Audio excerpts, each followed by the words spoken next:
So please, everyone who are giving TA2, please collect the forms and submit them.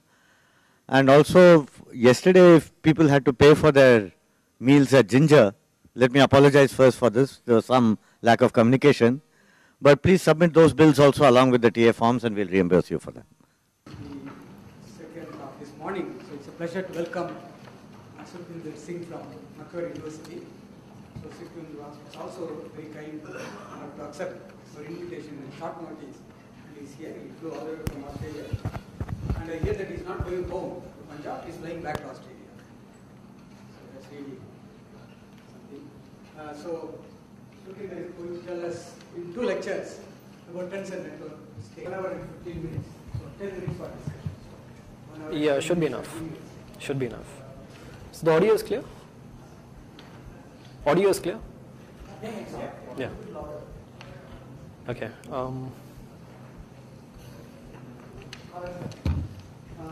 Please put the column in. So that's your big beard with that.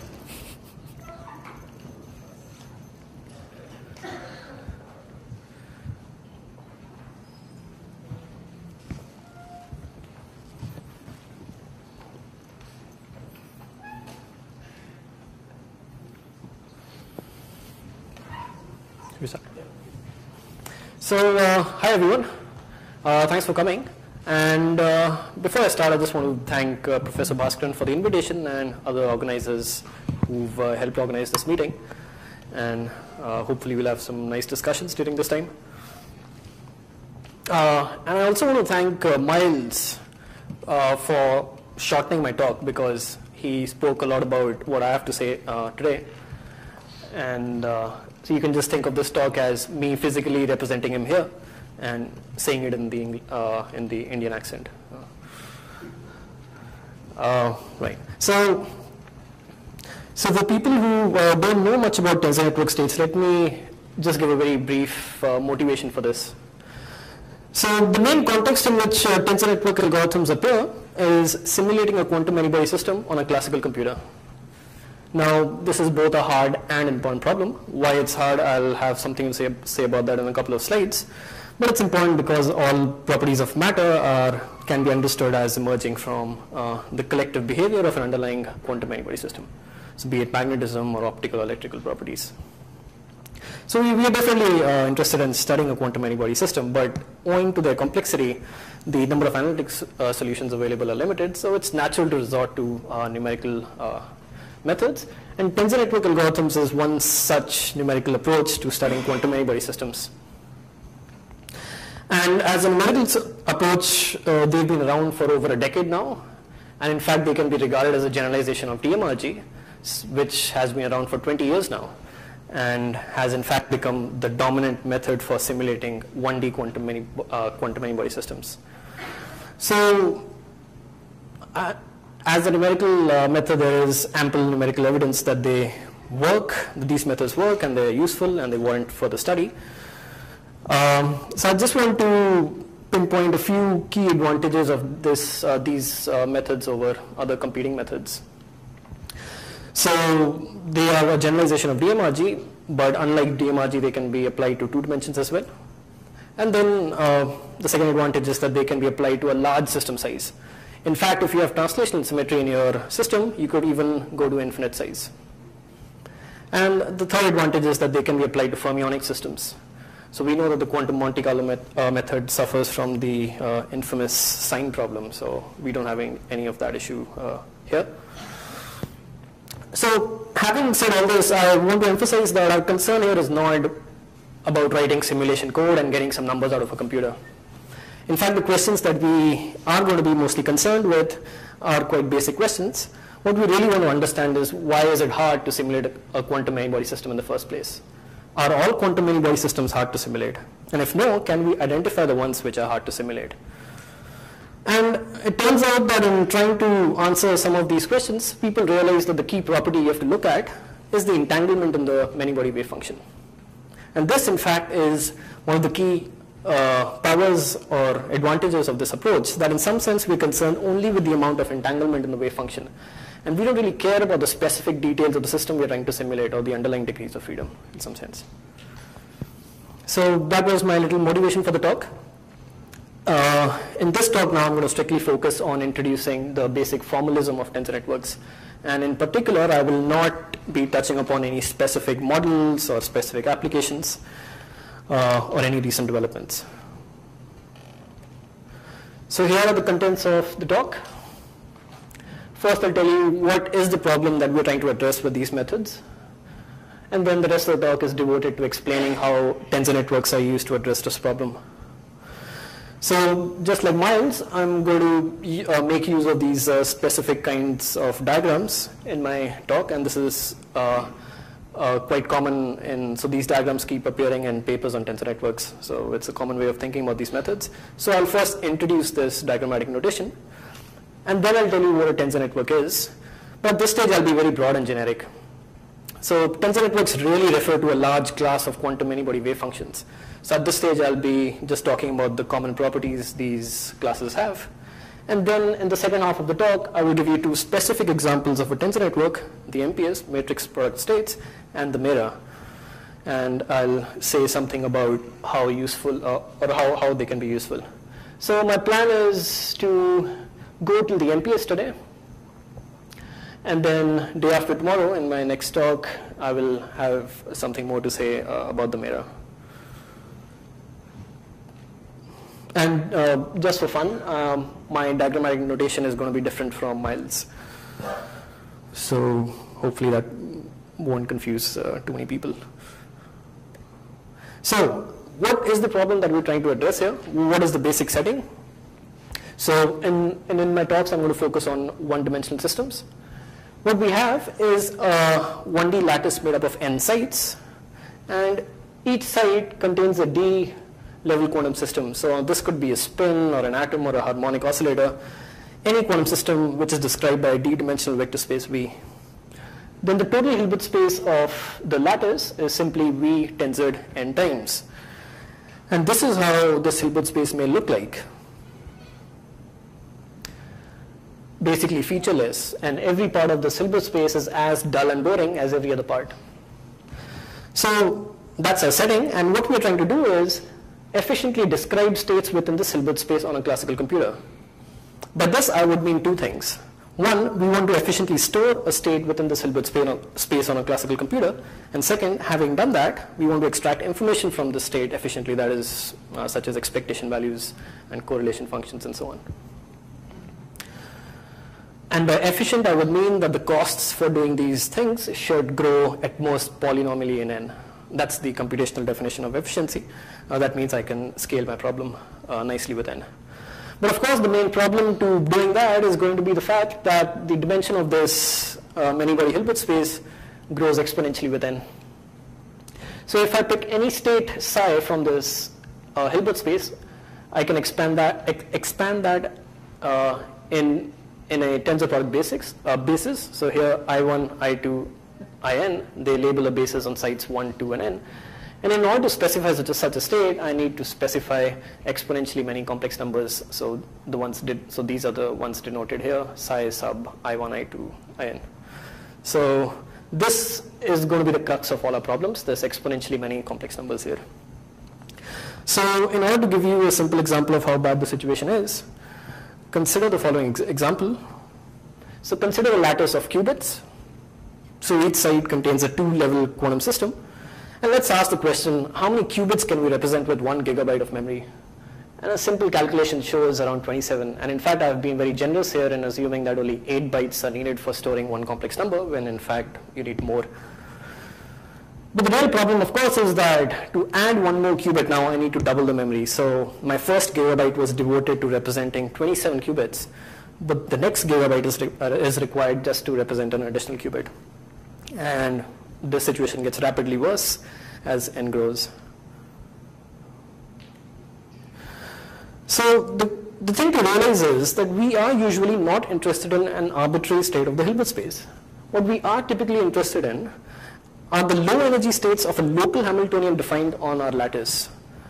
So by local, I mean the Hamiltonian can be written as a sum of terms where each term describes an interaction over a small region of the lattice. So here, for instance, it's a Hamiltonian made up of only nearest neighbor terms. So that's the typical, so that's the first thing to realize. So this is the kind of states, these are the kind of states we're interested in.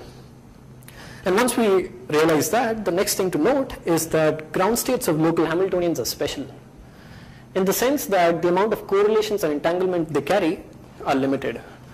So before telling you in what sense they're limited, let me just define what I'm going to mean by correlations and entanglement in this talk. By correlations, I would mean the expectation value of simultaneously measuring two operators at different positions on the lattice. So if you have a spin system, so measuring the spin at some position x and spin at some other position x plus L. And by entanglement, I would mean entanglement entropy of a block of L sites on the lattice. And Bhaskar and Miles have already spoken about entanglement entropy. I'll just repeat this quickly. So how that works is, so how I'm going to look at the entanglement in my many-body wave function is, I'm going to ask how entangled a block of L sites is with the rest of the lattice. And the way it works is, I compute the reduced density matrix of that block, diagonalize it, let lambda be the corresponding eigenvalues, stick that in this expression and compute this number S, which is the entanglement entropy. And this gives me an idea of how entangled this block is with the rest of the lattice.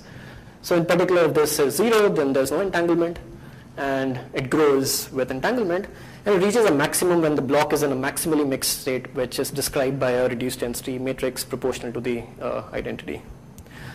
So in the context of many-body systems, we are not only interested in specific values of this for a given block size, but in fact how these values scale as I consider larger and larger blocks. So let me come back to how these quantities are limited in ground states. So here I'm going to make a distinction between gapped Hamiltonians and Hamiltonians that are critical, so basically gapless. In ground states of gapped Hamiltonians, what we see is that these correlations decay exponentially with the distance between the 2-point correlators, whereas the entanglement entropy saturates to a constant. So as you consider blocks of increasing size, you might see that this entropy grows but quickly saturates to some constant.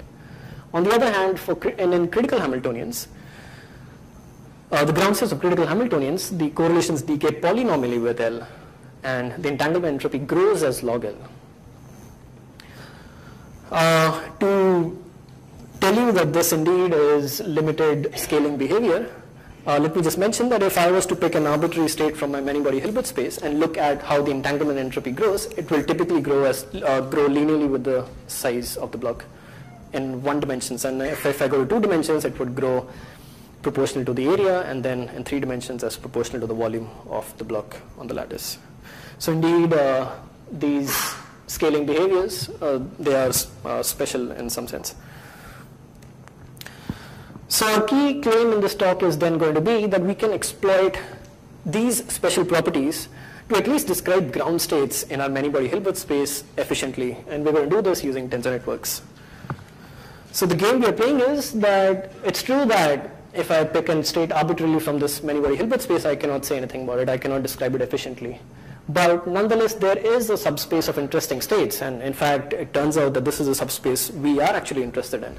This indeed can be described efficiently on a classical computer. So before telling you what tensor network is, let me introduce my diagrammatic notation, which I just mentioned. And this is going to be very similar to what Miles was talking about, but I'll just change the pictures and colors slightly.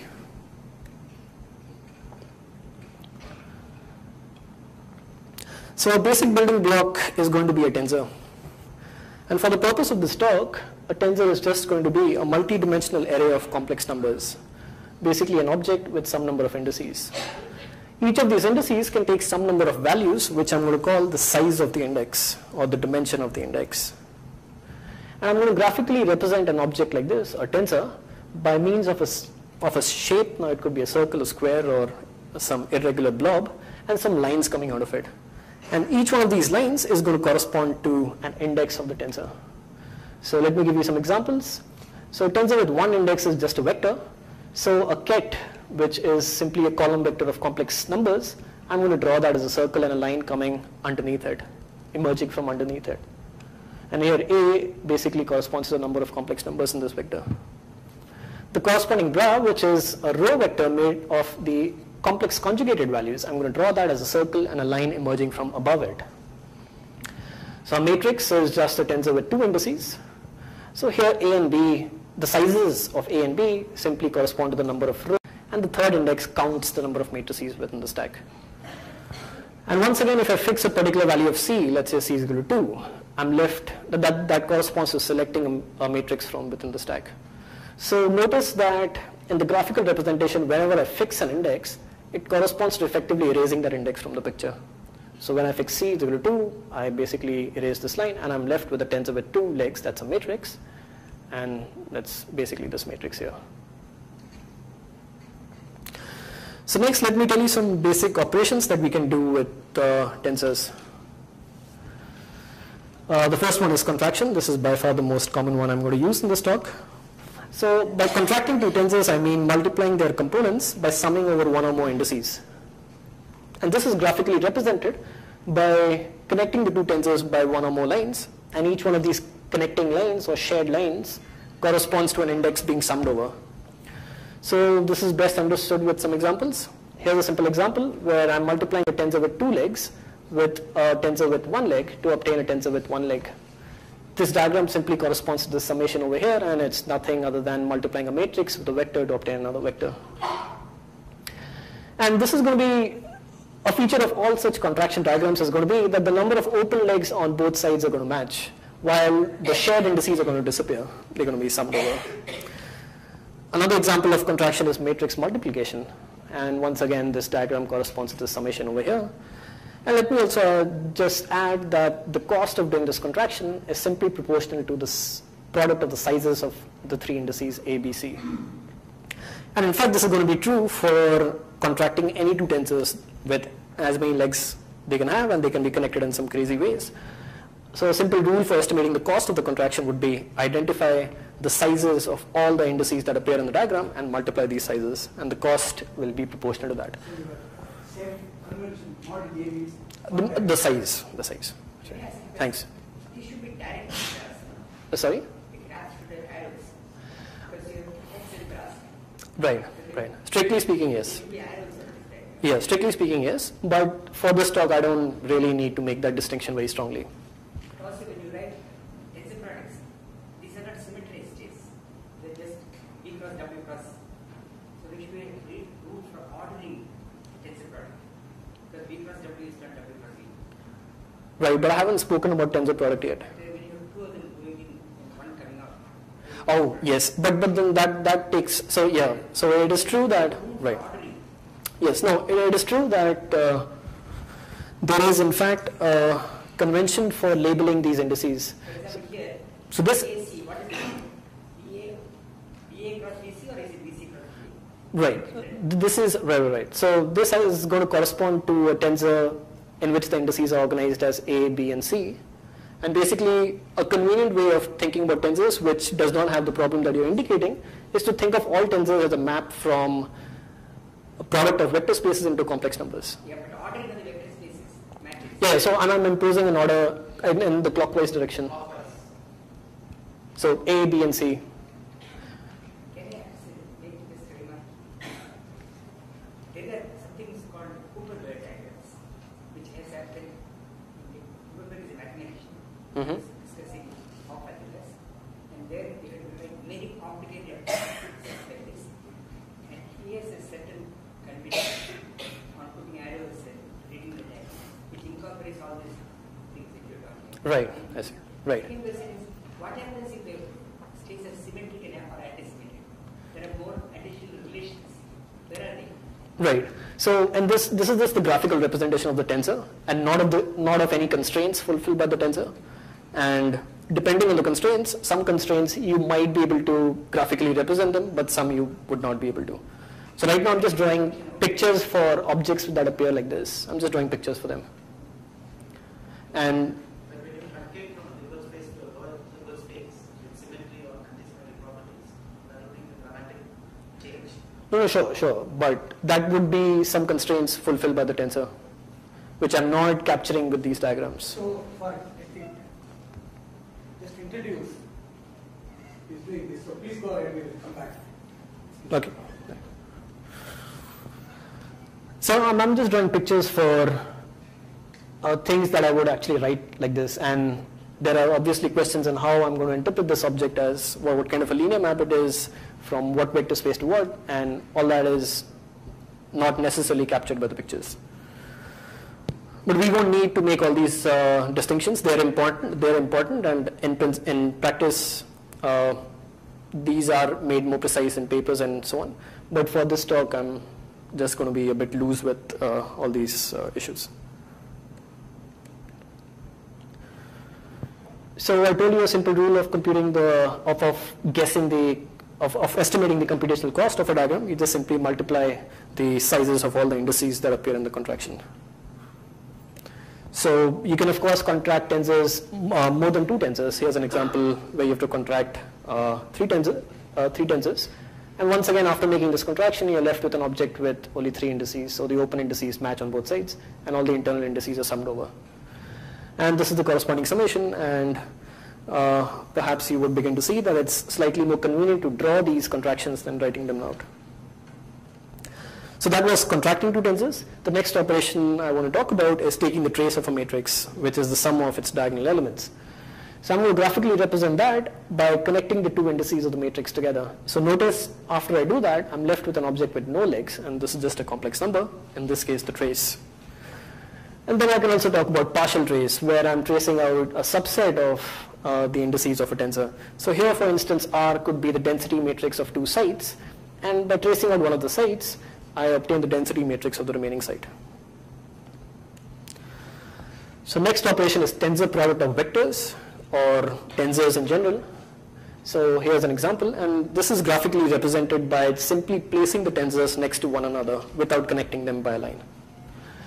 So here the size of this index is the product of the sizes of indices A and B. This I've indicated by just drawing a thick index. And one can generalize this to what is called reshaping a tensor. So given a tensor with some number of legs, I can fuse some of its indices into thick indices to obtain another tensor with fewer number of legs. It's just in some way rewriting the tensor. And a simple example of that is reshaping a matrix into a vector. So you're given a matrix, and by just taking all the rows of the matrix, you concatenate them into a column vector, and that's what I'm calling reshaping here. And the final operation I want to talk about is decomposing a tensor. Now this is just the reverse of contracting a tensor. So simple examples over here are matrix decompositions. So such as eigenvalue decompositions, singular value decompositions, and these can of course be generalized to tensors as well. So as an aside, let me just mention that how decomposing tensors is going to be useful in our context. And this is at this stage just an aside, but later this will come up in the main discussion. So consider the problem of storing a D times D matrix in the memory. This would require storing D square components.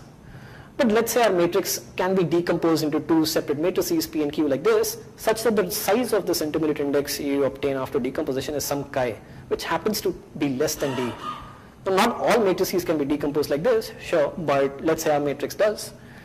Then instead of storing the matrix as it is, I can store it separately by storing P and Q separately in memory. And this would cost me, so for that I have to store a total of 2 chi D number of components, which in principle can be much less than D squared. So if such a decomposition exists, this is just another way of saying that this matrix is not full rank. And the number of non-zero eigenvalues in this matrix are just chi, less than D. So in some sense, this is what you are seeking. Exactly. Exactly. This is going to be this idea is the motivation behind building tensor network decompositions. The one usually has a tensor with many components, and one wants to break it, and you realize that if you break it in a smart way, you're left with much fewer components. So that was my diagrammatic notation. I've told you the tensors are represented as circles and lines, and then you can contract 2 tensors, decompose a tensor, take a matrix trace or a partial trace, and also the tensor product of 2 tensors. So next, let me finally tell you what a tensor network really is. And the first observation I'm going to make is that a state belonging to the quantum many-body Hilbert space, this psi, which I had written out earlier as well, already corresponds to a tensor. Precisely this object over here, it's an object with indices. And now from now on, I'm going to draw this as a circle with n indices. And each index of this tensor corresponds to or can be identified with a site on the lattice. And it takes some d number of values, where d is the dimension of my local site. So I'm going to call this guy over here as my many-body state from here on. And of course, each of these legs take d values. The total number of components in this is d to the power n, and this is what we've been seeing so far. So it's inefficient to store this object in memory. Let me also quickly show you that it's inefficient to compute expectation values and correlations from this object. So if I have to compute the expectation value of a local observable, so which is non-trivial at some site and identity elsewhere, I have to make this kind of a contraction, where I've placed the ket at the top and the corresponding bra below and the operator in between, and all the other indices are simply summed over. So this diagram is basically just a graphical representation of this sandwich and this summation here. And straight away one can see that using the simple rule of estimating the cost of contraction, if we have to do the same here, we just have to multiply the sizes of all the indices that appear over here, and there are d indices appearing n times. So the cost of doing this contraction grows exponentially with n. The same thing happens when you try to compute correlators. So this diagram is pretty much the same as before, except you have two operators now. And once again, the contraction cost scales exponentially with n. Here's how you would compute reduced density matrices for a block of L, or matrix for a block of size L on the lattice in this picture. So here what I've done is place the bra at the top, this guy over here, the bra at the top, and the ket below, and by placing them next to one another, I've indicated a tensor product.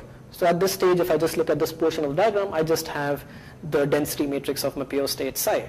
And then I simply trace out all the indices lying outside my block. So this is the block in which I'm interested. So I just trace out all the other sides. What I'm left with is an object with L indices at the top and L indices below. And I can always fuse these into a single thick index here, a single thick index here, to obtain an object with only two indices, and this is just the density matrix of that block. So once again, the cost of making this contraction also grows exponentially with n. So far I've just restated the many-body problem we were talking about a couple of slides ago in this tensor picture.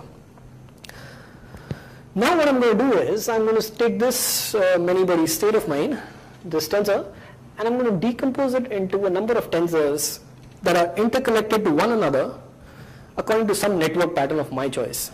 I'll just choose some graph, and according to that graph, I'll decompose this tensor.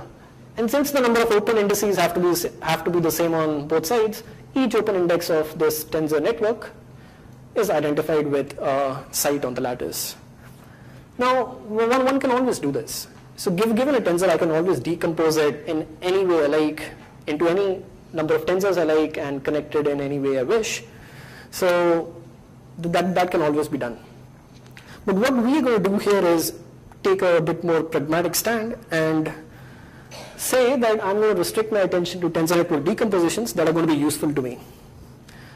In practice, that implies that I'm going to consider tensor networks or tensor network decompositions that can be efficiently stored in memory and from which I can efficiently extract expectation values of local observables. And this simply implies that the corresponding costs are at most polynomial in the system size. So my tensor can be decomposed in infinitely many ways, but now I'm going to restrict attention to ones which satisfy these two constraints. And the first constraint is rather straightforward to implement. I further make a restriction that the total number of tensors that appear on this side are at most some polynomial in n. And in fact, the examples we'll be looking at, it's just going to be order n. So let's just say order n. So I'm going to consider decompositions made up of order n tensors, and the sizes of all these intermediate indices is bounded by some constant chi, which I'm going to assume independent of the system size. Now this is a non-trivial imposition, but having done that, it's clear that the first constraint gets automatically fulfilled. Any given tensor over here has number of components which are just some power of chi. You just multiply the number of chi 5 times here, for instance. And then there are order n such tensors. So the total number of components encoded in this tensor network, they are order n. So I can at least store, by imposing this, I can at least store a tensor network efficiently in memory. But the second condition, that is to be able to efficiently extract expectation values from this decomposition, that's non-trivial. But even the first one is not obvious. Yeah, but that's at least I can impose. I can at least give you a statement that, oh, do this, and we'll be happy with that. It's not unique. Oh, sure, it's not unique. And in fact, there's a large class of decompositions that will still satisfy this. Right? And now in the next part of the talk, I will in fact talk about 2 specific tensor network decompositions that are actually used in practice. And I'll tell you in particular how they fulfill the second constraint, and also some of the other useful, and how they can actually be useful in the context of describing ground states.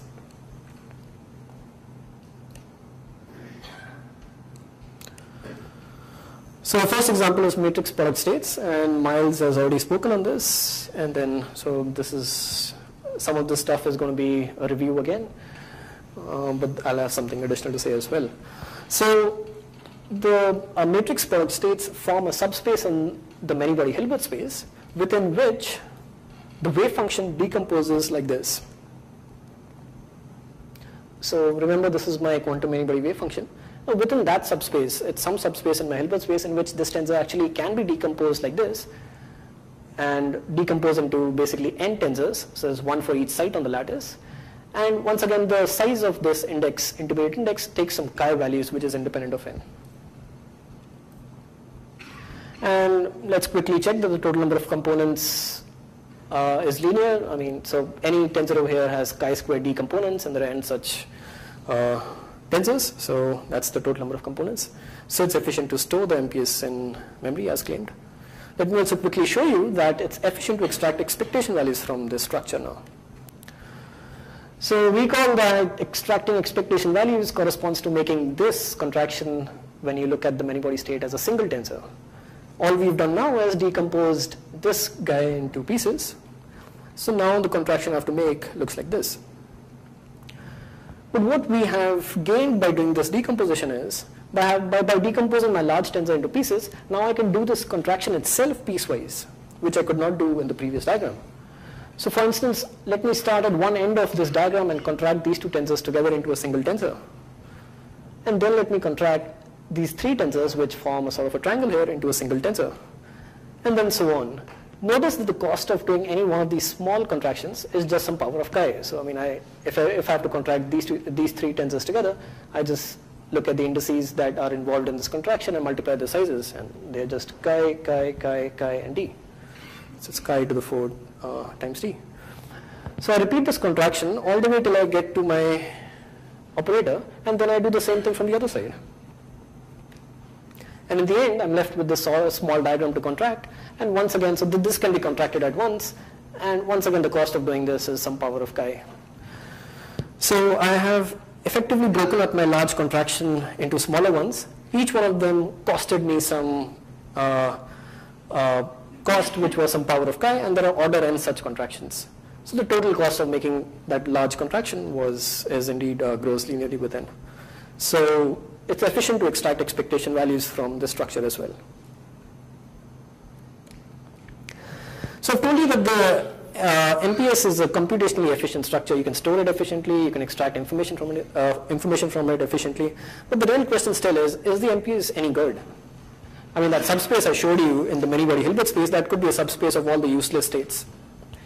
So the real question still is the MPS good for representing ground states? That's our task. That was our task. And our claim is going to be that yes, that is true, and indeed the MPS in some sense is naturally suited to describe ground states of gapped systems. So recall what I said about gapped systems. So ground states of gapped Hamiltonians, the correlations in ground states decay exponentially while the entanglement entropy saturates to a constant. What I'm going to argue now is that if you give me any MPS, irrespective of any Hamiltonian or any ground state, so you just pick a random state from this subspace, in any MPS the correlations decay exponentially and entropy saturates to a constant. And so precisely the scaling behavior which I expect to see in ground states of local Hamiltonians. And let me emphasize again that I'm not referring to any specific Hamiltonian or ground state at this point. And in fact, these properties are they follow just from the structure of the geometric structure of the tensor network.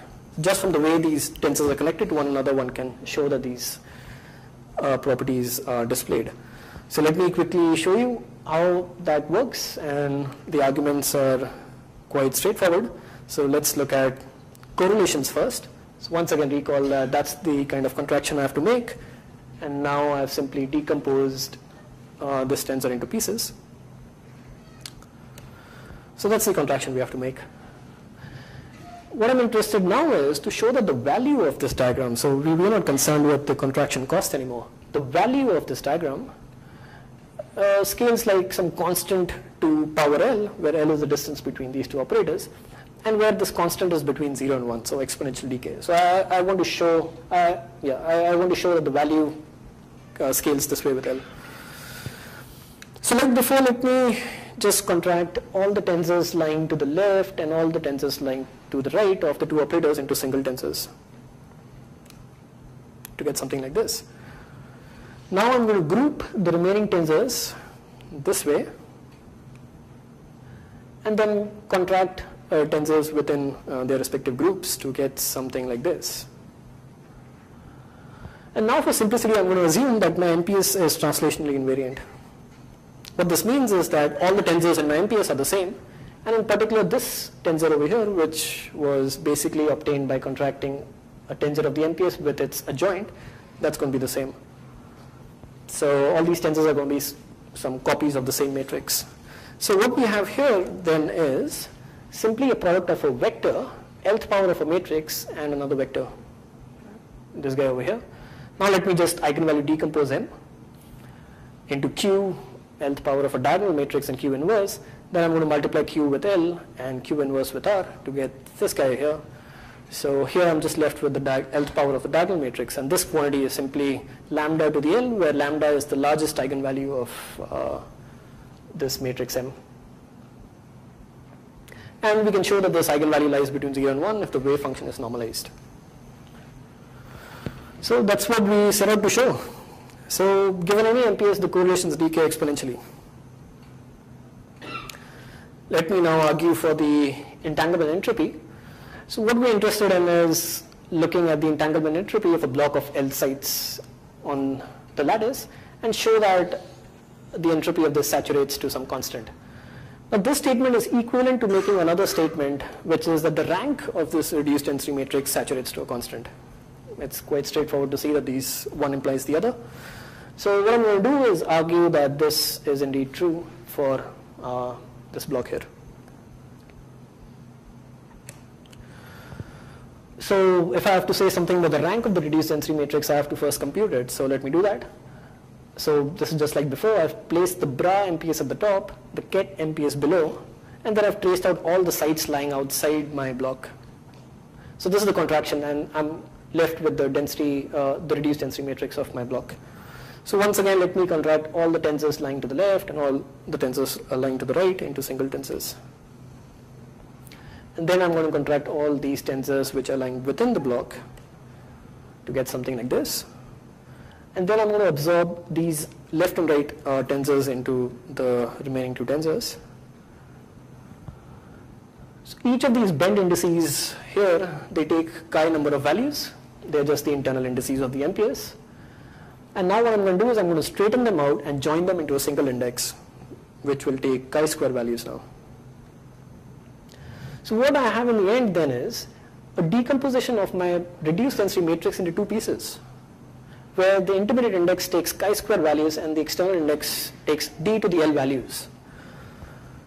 So now if I was to look at increasing block sizes, surely at some size L, this external index is going to become bigger than chi-square. Chi is just a constant. It doesn't change with L or even with the system size.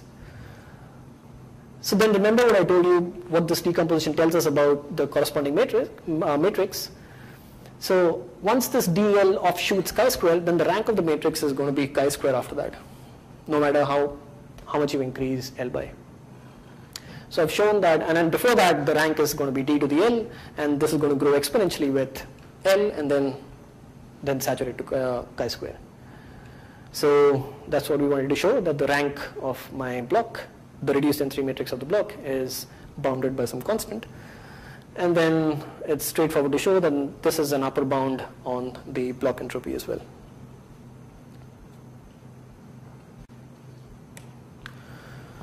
So I've argued that the entanglement and correlations in any MPS look exactly like the ones you expect to see in ground states of gapped Hamiltonians. And this is not a proof that all gapped Hamiltonians have ground states which are MPS, but it's at least a motivation to try and use the MPS as a variational ansatz for ground states. And that's what people do. And then the final question one has to ask is, okay, given a Hamiltonian, how do I obtain its ground state as a MPS? And there are a number of algorithms out there, and DMRG is one of them. Miles explained how that was done. But in algorithms such as DMRG, one usually does a variational optimization of the tensors of the MPS to obtain the ground state. So one just starts with some random state within the subspace and says, oh, that's my ground state. And then let me change the value of one of the tensors in this MPS that lowers the energy. And that will take me to some other ground state or some other state. And then I change the values of some other tensor, and so I'm going to move this, move something like this in the subspace, and hopefully converge to some state which is close to my real ground state. So that's an example of, that's what people do when they use variational optimization. Another way is imaginary time evolution. So if you start with a random state in the subspace and apply this imaginary time operator to it, and as you allow t to go to infinity, you will project onto the ground state. And the point here is that this operator, which is quite large, that can be efficiently applied to the MPS. So you actually start with the MPS and you apply this operator, and it just corresponds to making some set of contractions, which... Keep it MPS? Yeah, right. So we are here. Yeah, that's the other point. Yeah. So this can be done in a way that you go from an MPS to an MPS. So in this first scheme, Yeah. so as you are moving in that space, you also change the time. No, you're fixing chi right from the beginning. So then the state that time will sort of define a correlation. That's right. That's right. So you have to start with something. You're fixing it, and then what you're asking is, let me get the best approximation to the ground state with this chi. And then you can later get another approximation by increasing chi. How is chi related to the density matrix? Renormalization would cut off. It's the same. It's the same. It's the same. So the chi over here gives some idea about the amount of entanglement in the ground state. Okay. So think about it, this imaginary time evolution will take you away from it, but you keep bringing it back. That's right. You actually lift above, and then you make a truncation and go back again. So that will keep. So if you like, I can actually show more details of any one of these methods, how they work, but here I just wanted to outline the general strategy people use. Sometimes stay close to MPS. Right. But with this algorithm, you go from MPS to MPS. So although you may temporarily lift out, but you project back again. And the point is that both variational optimization and this imaginary time evolution, that it can be done efficiently. So once again, they just correspond to making local contractions, small contractions.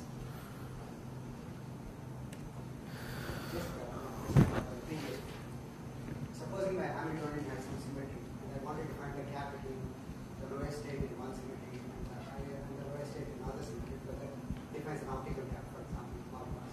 Then is it possible for me to maintain the symmetry and do this imaginary time evolution? Exactly, yes. But you have to do something more. So you have to impose some additional constraint on the tensors of the MPS.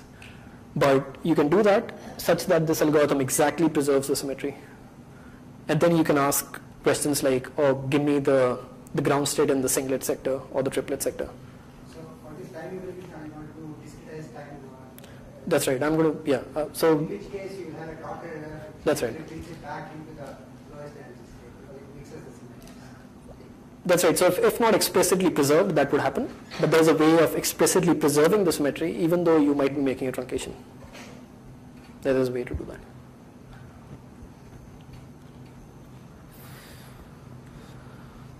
So that's pretty much the end of this talk, and it probably ended earlier because I again blame Miles. So I was thinking of spending some more time on the notation and things like that. But let me, and then in my next talk I'm going to explain a bit more about another example of a tensor network, and that's the Mera. So today I just want to show you how it looks like. So once again, Mera refers to a subspace of the many-body Hilbert space in which the wave function can be decomposed like this. Now this looks like a big mess, and but that's because it's got a much richer structure than the MPS. And I will explain what the structure is in my next talk, and I will also briefly comment on how the structure is related to the ADS CFT correspondence. But I'll just briefly comment on that, nothing major there. So here let me just mention that just like the MPS was a natural ansatz to describe ground states of gapped Hamiltonians, because we saw that if I pick any MPS, I observe the entanglement and correlations that I expect to see in ground states of gapped Hamiltonians. The Mera is a natural ansatz to describing ground states of critical Hamiltonians. So once again, just using the structure of the Mera, just from the properties of the structure of this tensor network, the appropriate scaling behavior can be observed in entanglement and correlations. So that's all what I wanted to do today, and hopefully this is also, I've set the stage for talking a bit more about the Mera next time. So that's my summary again, and thanks. So PEPs, so the Mera is, so the PEPs can actually be seen as a generalization of MPS to 2 dimensions. But the Mera, this is still, so this is again one-dimensional here. This is for 1D systems. I mean, you have a Mera for 2-dimensional systems as well. But this is a 2-dimensional network for 1D systems here. And this actually, exploits scale invariance of critical ground states. Explicitly encodes scale invariance of critical ground states, and the MPS, that's some of the philosophy. But it's true that in 2 dimensions, the Mera and PEPs are equivalent. Non-wave function. I was in my introduction giving few wave functions. Where this kind of content is manifest, because we always write it as one function of n variable, some explicit form. Right. But if you look at Laplace wave function, it does have a product of 2 particle particles. Right. So, right. So is there any representation where this is manifest? Right. So first of all, this representation, we're just focusing on the amount of entanglement in the wave function. We're not imposing some additional structure. So such as in the RVB state, we're taking that as being composed of singlets, and there is some structure being imposed there. So here the only thing we're imposing is entanglement. But if I understand your question correctly, another way to answer that would be that there are some ground states that can be described exactly by these structures. Can be rewritten. Exactly. So usually these are used in the context of approximating ground states by this kind of a parameterization. But for example, the toric code, the ground state of the toric code can be described by an exact Mera without any truncations. Because I also have read some paper by the collaborators of Giffey, where they rewrite Laplace wave function as a matrix product state. Right, I see. But it's not very helpful, because one dimension is as large as the number of sets. Oh, I see. So yeah, I mean, so with the MPS, if you allow the sky to be exponential in the size of the system, you can actually cover the whole Hilbert space. So you can describe any state like an MPS, but it's only useful in practice when the sky is small. So it's not surprising that any state can be described by an MPS if you allow the sky to grow exponentially. But it should be natural and simple in some sense. Right. So for example, the AKLT model, which someone would be talking about next. So that, right. So that has an exact MPS representation with chi just equal to 2. Then you mentioned that the toric code Hamiltonian, toric code ground state is exactly written. So it's not really built into these tensors. So people have just proposed, they've found out what these tensors are for the ground state of the toric code. And this can be done without making any approximations at any stage. And what one finds here is that, so the Mera, and this I will talk about this in the next talk, it kind of is a description of the wave function at various length scales. So in topologically ordered ground states, what one finds is all the non-trivial information is in this one tensor over here. And it's because of Mera's structure which allows this viewing the ground state at various length scales, you can capture global topological properties in a very efficient way. But hopefully this will make more sense next time. So either you can do it or can help somebody to display the Toricode Hamiltonian eigenstate during the discussions. That would be very revealing because I have seen it. So you mean how to build the Mera for the toric code ground state? Yeah. It's a very simply stated Hamiltonian. Right, but it's not very straightforward to get these tensors. And in fact, Miguel Aguado, he wrote a paper just on, he describes how to find the Mera for the ground state of the toric code. And that is again in 2 dimensions, and I wasn't going to touch 2 dimensions. But if you like, I mean, that can be done. Catch some volunteers. So suppose I have a parameter I'm going to tune and with some quantum phase transform is going to take place. So on this side is gap, that side is gap, there's some quantum phase. Yes, right. So your strategy would be then this chi, you study the system at a fixed chi and look at what is the correlation length and see that the correlation length grows. That's right. And then try to identify the critical. That's one way. That's one way. You look at, so you increase chi and you see that this correlation keeps growing as you're approaching the critical point. And in fact, by looking at how this chi grows, you can actually estimate the critical exponents and other information related to the universality of the critical point. There are integrable models, many about integrable. How will it compare with those models, where we know exactly some ground state? So people have, so that's one of the things we do with these methods, check them in case we're using integrable models. And we've tested these for a number of models, and we seem to get good results. So I just wanted to make a comment in that context. For example, the ansatz wave function. It's a very also physics. But unfortunately, that also doesn't have the structure manifesting. Whereas there is one integrable model, you can say, the quantum Ising model, one-dimensional Ising model in a transverse field, which you can solve by very simple Jordan-Wigner transformation. And then also, I believe people have given the Mera structure at the critical point. So that's right. Yeah. So Ising model is one example, but there are. It becomes free Mera Fermion. So at the critical point, it's gapless. So there has been some attempt to rewrite that wave function. Apparently, it exactly has this form. Do we have the same structure? Exactly. So the critical point. So Ising model at the critical point. Then what happens is, we will talk about it, this tower gets truncated if there is a gap. So it's like Eiffel Tower, it gets truncated. By some attempt to it is not exact. Whatever I have seen is numerical. Okay. There are some way of writing some of these waves using conformal field, some logs or something. There is some aspect of this tensor structure manifest. I can tell more about it here. So the other thing is, the other comment there would be that this chi parameter is kind of giving you an idea of the error in the approximation, and one can always increase chi to reduce this error. So for the Ising model, for instance, people have, so you can use the Mera or the MPS to compute ground state energies and critical exponents and everything, and there's a with very high accuracy, 8 digits, 9 digits. So Sikwinder, are you also going to say that in this structure, all these squares and so on are eventually going to represent some degrees of freedom in the system? Right, exactly. Just like the MPS, all these tensors they encode the degrees of freedom in the wave function. To a different energy scales. That's right. That's right. So you will explain that. Yeah, absolutely. So there's a lot of physics in this.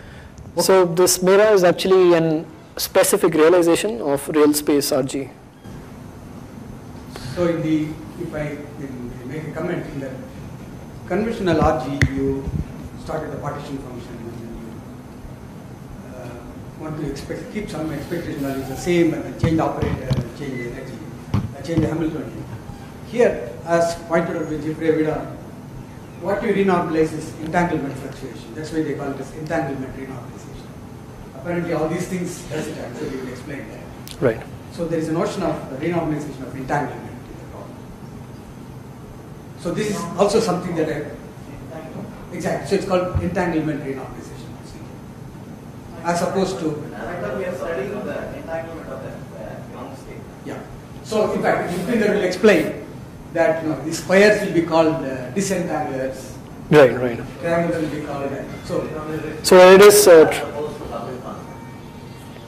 as opposed to coupling constants, yes. Of a Hamiltonian, yeah. So I have looked at these things. I am not very clear, but it will be nice if these things come out. I will, yeah. Understand what is the state? No, so I have a wave function. So And there is some entanglement information in the wave function which I can, by look at a subsystem and change the length of it and see how it scales with L and all that. right. So now, what is the normalizing that? see, conventionally, as Miles pointed out in his talk at the beginning, you apply block spin idea directly to quantum system. Suppose you have a chain. So take blocks of 3, diagonalize this problem, and then find out, try and keep some low energy states, and then see how they are coupled and keep doing it. So this was the conventional approach. But then, suppose you are given a wave function, solve the problem, and I give you a wave function. How do you see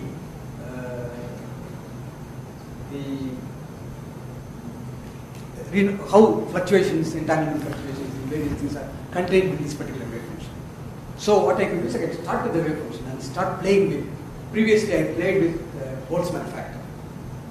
I took it to the power minus beta h, made partial trace. Now I take this wave function, which is an amplitude, which is a complex number, and start playing with it. And this is the scale. So I think it will become clear. No, at the end you have to get the eigenvalue of Hamiltonian.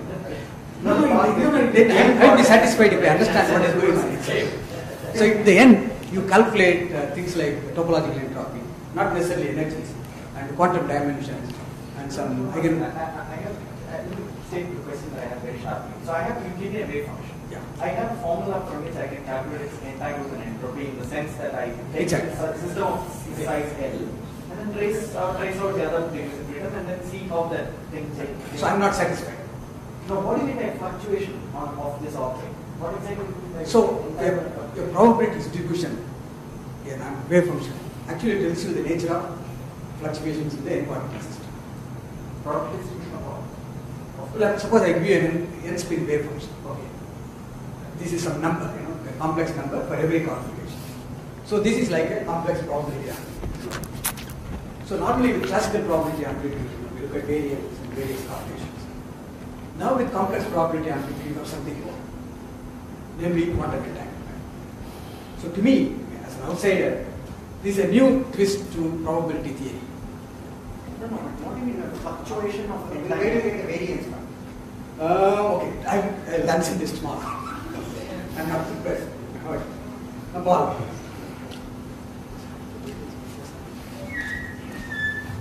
With the help of Supinder and Amsesha, I will take answer. This is the same question. Since we are talking about integrable models, and you talked about Bethe ansatz, and which are intimately related to Yang-Maxwell equations and break groups. So this immediately brings to the question as to how the symmetrization, anti-symmetrization postulates are taken into account in these models. But in fact, there are more general things like parastatistics. Suppose I consider parabosons or particles with some non-abelian braid statistics. There is a correlation between all the things, and if one brutally takes partial traces or there is no reason that one should get anything sensible. So my question again, which I asked earlier, is where are the correlations which can extend all the way through the lattice, and how are they maintained in the process of increasing in these approximations? So why you made the claim He does that, so he has to answer. You made the claim Are that you you putting get it on me now? Majorana. What was the question again? Sorry.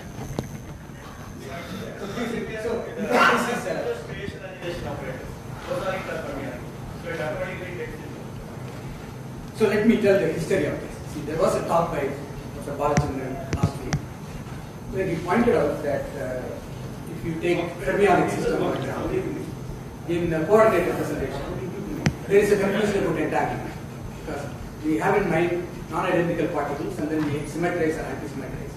So things can go wrong if you do some kind of partial phasing of objects which do not correspond to the observations. So then there are this apparently construction called GLS construction where observables are focused on and then you do whatever you do. Now the comment that Sarath was pointing out that if you directly deal with fermion operators or boson operators, this need not worry you because you are in some sense taking care of symmetry or antisymmetry. Right. So this was the discussion we had and it continues and that is Paul's question now. Suppose you have anions and non-abelian anions, how will you go about doing it? I think some of probably you or your colleagues like Jeffrey do worry about non-abelian anions. Yeah, so actually, yeah, right. So that's the kind of work I'm doing right now, that extending these algorithms to study anions and to look at abelian and non-abelian anions. So it turns out that, so as I've spoken about these today, it's one can just think about that the context over here is spin or bosonic systems. And in order to talk about fermions or anions, one has to and one can impose all the right rules within the structure and within these individual tensors in the tensor network. But something additional has to be done to simulate fermions, and I think you will talk about this. Yeah, fermions. Right, and for anions as well. Yeah, but that has to be done, something more has to be done on top of this. But you were mentioning like incorporate the fusion rules and so on. That's right, that's right. So you have some constraints that your system, because you're dealing with anions, there are some natural constraints. There's no tensor product structure anymore. And all these intermediate indices over here, so for instance, this index over here can be actually seen as fusing these three sites into a single site. And in case of anions, you have to make use of the right fusion rules to do that. So if you don't enforce that in this tensor, then it's just going to fuse this in some way which is not consistent with the fusion algebra of the anions. But yeah, the key point is that I have to do something additional I have to impose some additional constraints on these tensors. So I think it would be very nice if this is discussed at length during the discussion. Yeah, absolutely. Bring it together. So just the portion of the state have a matrix product. Very simple, yeah. It is Very clear. Yeah. The balance for solid. Right, yes. It's product of singlets. Actually, talking about the fermion or boson, so what you're actually doing is you take the site operators in the regular diagram, site operator corresponding to either fermion or boson in terms of the occupation, and then transform it so that the relationship is valid because you just plot it up into the density matrix eigenvalue basis. Right, but you have to be a bit careful in doing that. Right. You have to take care of the phase factors. That's right. That's all. Yeah. Matrix has to be defined. That's right. That's all. So before we, Parmeshwar and I. Actually, my question is somewhat related to us. You mentioned fusion rules, and also when you were giving the matrix, when you were giving the matrix product ansatz, the way you fuse them together is very right. reminiscent of vertex operators that you use to describe conformal Correlators. And you also mentioned that you can do Ising model at the critical point. So is that connection somehow known, or is it true, or can you comment on that? So connection between the Ising model at critical point and No. The fusion rules that you're using here as related to vertex operators you use in. So here I'm not using any fusion rules. So by my previous comment, I meant the fusion rules for an anionic model. So I was commenting on how to adapt these methods for simulating anions now. So all these sites now, instead of spins, they're anions. And I was commenting on how that changes this slightly, in that you have additional constraints on these tensors over here. If you have conformality, then when you take this layer after layer, you expect to repeat the same fields once you reach conformality. So then these triangular operations you write must in fact, I would imagine, coincide with the vertex operators. Right. And right, so for the critical point, they're in fact going to be the same at all these. So this one over here is going to be the same as this one here at the critical point. So that's how we encode scale invariance.